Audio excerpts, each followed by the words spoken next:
JR and I have been together for over 50 years, and we've always had horses.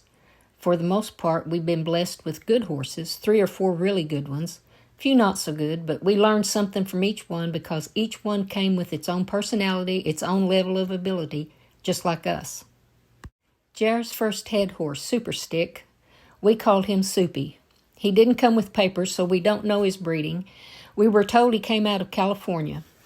A little high-headed, but he was the color of a bright copper penny.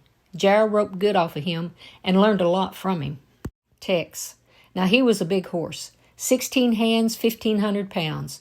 He was 3 when we got him, a Texas Dancer colt that came off the track. Started out coal black, but turned a solid gray by the time he was 6.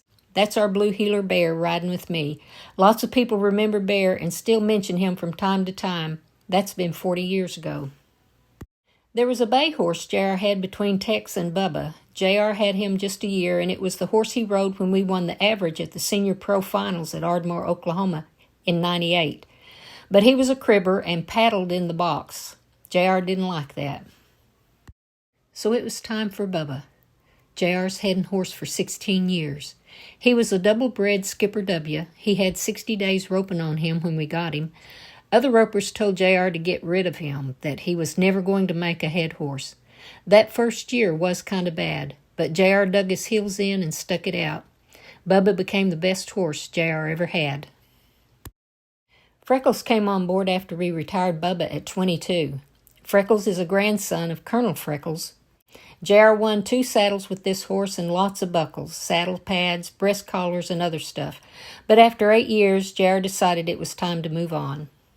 A friend found this horse for JR. We're calling him Pete, and he's all foundation bred. Probably won't enter any jackpots until we get back to Wickenburg, Arizona this winter, so we'll just practice here at home and see how it goes. As for my horses, my first one was Gusty, a registered Appaloosa. JR bred and raised this horse. He was what JR rode working cows on the farm, and this was the horse I learned to ride and rope on. In '81, JR bought this little 2-year-old bay for me. He came off the track. His name was Mr. Whatabug. Whatabug had FL Ladybug, Top Deck, Leo, and 3 bars on his papers. Good quarter-horse breeding. He had been broke to the starting gate, but he didn't have any kind of handle. I put a lot of miles on him. He died from a stall accident when he was 12. Broke my heart.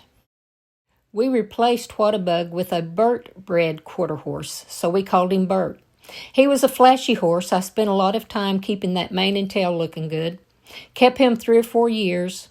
The guy that bought Burt made a heading horse out of him. This is Mouse. He was a true Grula. No white on him anywhere and tiger stripes on his legs and withers. Won a couple of saddles in this trailer with him. Definitely a good one. You can't beat that color. Then there was Chico, a red roan. I started out good with him, won 5 saddles. Then he got a little quick for me about the time I started to slow down.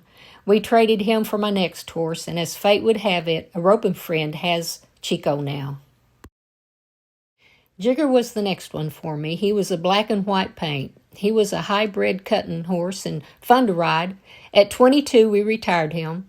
I won buckles, knives, breast collars, and other things with Jigger, but not a saddle. However, when he was 24, we gave him to a 5-year-old boy, and together they've won at lots of shodeos and even an all-around saddle. Jigger is 27 now, still looks good, still going strong. Kudos was the next horse, a good-looking bay roan. I won a saddle with him the first year I had him, but then he really got strong over the next 2 years, and I'll be the first to admit I'm not the rider I used to be. So when the opportunity came, I moved on to the next one. And that horse is Pistol. He's kind of watchy, but I've had some success on him in the roping pen. He's 8 now, and I hope to have him a long time. Looking back over the horses we've had, I can see now where God put them in our hands at the exact time we needed each one. I can honestly say we succeeded with each one, some definitely more than others. We may not have welcomed the changes, but Ecclesiastes 8:6, for there is a proper time and procedure for every matter. God is always at the reins, isn't he?